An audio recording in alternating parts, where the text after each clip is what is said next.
Hi, my name is Monique and I'm with Brilliance.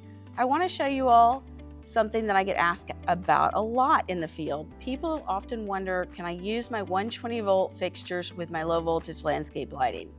The answer is yes. If you pull low voltage cable from your transformer to your 120 volt fixture, it's relatively easy to do. You're going to use your low voltage cable. You're going to hook up your wires.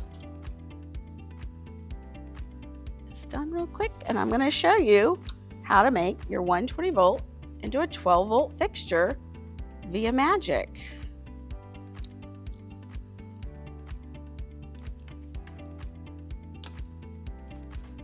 That is a 12 volt lamp. That's a candelabra base, which Brilliance makes a fantastic 12 volt candelabra base lamp.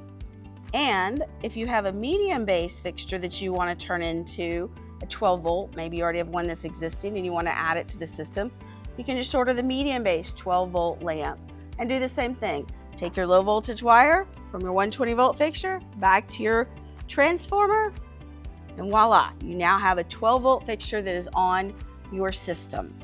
And you could get your products, both Coppersmith, who gave us this lovely fixture to show you, and your Brilliance lamps at lightingwarehouse.com.